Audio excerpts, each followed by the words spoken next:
बहुत बहुत रुपया पुरस्कार दिल बनी हार्दिक अभिनंदन बाबे क्योंकि बिरहा धुन हो भाव जाई कोनो मेहरारू बा हां अपना नैहर गइल बा का कहत बा अपना सास ससुर ननद के शिकायत अपना सखी ले करत बा कैसे करत बा कैसे करत बा छोटू बाबा के माला बैठल ले बाबा सासु मरतनवा हई हर ननदिया मरतनवा तनवा हई हो मारली हमारा भौजी के बहिनिया तनवा हई हो मारे अब भौजाई हम अपन मर्यादा जानी ले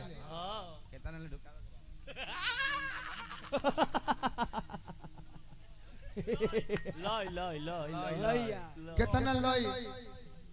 से काम करे के बाद आनंद उतने में आई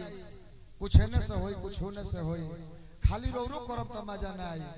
मर मजाक आ खाली हमहु करब त मजा मर मजाक मजा ना आई ऐसा कोई जब कि दोनों आदमी करत करते एकदम बरोबरी पर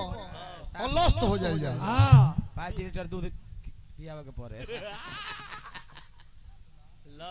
तनी यही लइया पर गणेश जी के बोला दो कैसे हाथ जोड़ी पैया पड़ी हर दे दर्शनवा सुमी रनवा करिले ए सुमी रनवा करिले मैया गौरी के ललनवा सुमी रनवा करिले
माला गोरवा काम दे दी पहले दो तीन गोती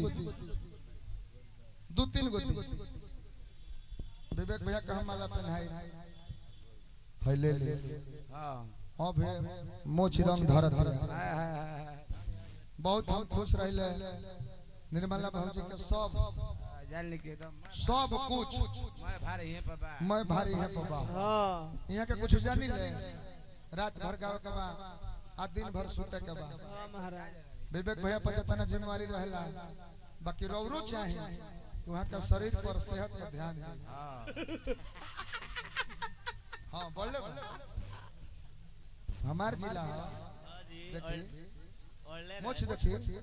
गर्मी रहे चाहे जाड़ा रहे बाबा के हरदम खड़ा रहे बरहो मास मोछ मोछ मोछ मोछिया Shubham tent light and sound service भाई बहुत बहुत रुपया पुरस्कार दिला बानी प्रोप्राइटर बानी श्री राम यादव जी हार्दिक अभिनंदन बा और अच्छा रमेश भैया के नाम पर पुरस्कार दिला बानी हार्दिक अभिनंदन देखी मजाक ओतने निक लागेला कितना और रउवा कहां गइल बानी भौजाई रउवा राह है रउवा ने खडराए के राही थाकेलो रास्ता कब थाकल बा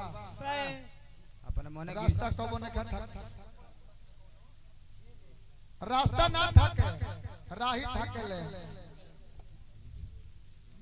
पूजा साउंड सर्विस के माध्यम से पुरस्कार बा हार्दिक अभिनंदन बा कमलेश देहाती कोनो उरेब कलकार ना हो अरे बस तो कोई तोर भइल बा तब का डराइल बा वो तने भर कइल जाई रवा निक लागी इना के मजाक करे वाला के खूब मजा आवता हां आ जेकरा पर होता ओकर दुखाता मंगल के देवता हमर गणेश बाबा है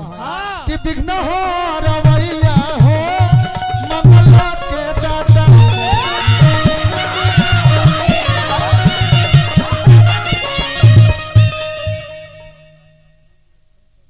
इंद्र साउंड मनियर के माध्यम से पुरस्कार मिलल हार्दिक अभिनंदन बा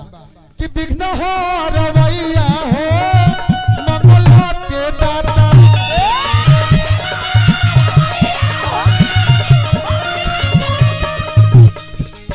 पिता भोला दानी राऊ पार्वती माता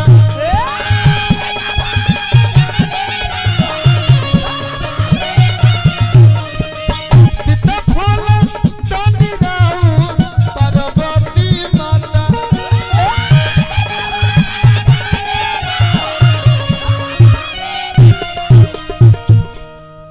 आज हमारे विज्ञान बाबा कितना आगे पहुंच गए जना पाकिस्तान के झंडा पर चंदा के फोटो हमने के देखे नहीं जा ये कितना बड़हन बात बा कि आज जो चंदा पर हमारा देश के झंडा पहुंच गल बा ये कम बात नहीं है एकरा खातिर हमने के जितना देश के वैज्ञानिक बाड़ा वो लोग के मान सम्मान खातिर को जोरदार ताली बजा के अपना देश के खातिर जन चंदा पर पाकिस्तान के फोटो खाली बा ओ चंदा पर हमने के हिंदुस्तान के झंडा बा एकरा के कम नहीं है माने विज्ञान बानो विज्ञान आजो बा अब विज्ञान ओहु बेरा रहे ऊ कौन विज्ञान रहे पुष्पक विमान रावण के पाले रहे लंका पर विजय प्राप्त करके राम जी जब अयोध्या लौटनी वो पुष्पक विमान के खासियत रहे कि कितनो लोग बैठ जाओ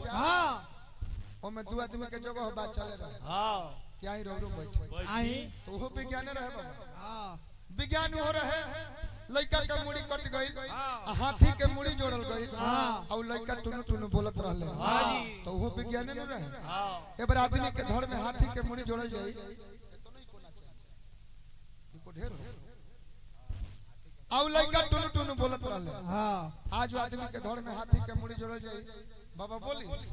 बाकी विज्ञान रहे ना हाजी राजा दक्ष के मुड़ी तो वीरे भद्र उखाड़ देले अब बोका के मुड़ी जोड़ाई अब बोका उ बोलत रहे वही बरा के हो जाई तूफान का गीत गौल रहले कि बोकावा बोलत नहीं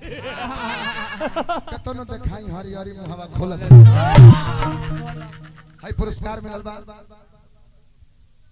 मंजीत साउंड सर्विस बहुत बहुत रुपया पुरस्कार दिल बानी पूजा साउंड सर्विस अमृत गैस एजेंसी की तरफ से पुरस्कार मिला हार्दिक अभिनंदन बा जय जयकार बा रमेश भैया वीरेंद्र सिंह पत्रकार एडिटर तपोभूमि यू चैनल पत्रकार आज राष्ट्रीय सहारा के माध्यम से बहुत बहुत रुपया पुरस्कार मिला 5 star orchestra music group dance master Sirajuddin उर्फ सरल भाई साहब पढ़ा लिखल कम है प्रोप्राइटर सपना सरगम जी हमरा के पुरस्कार दिले बानी हार्दिक अभिनंदन जयकार बा हरि ला बलैया आके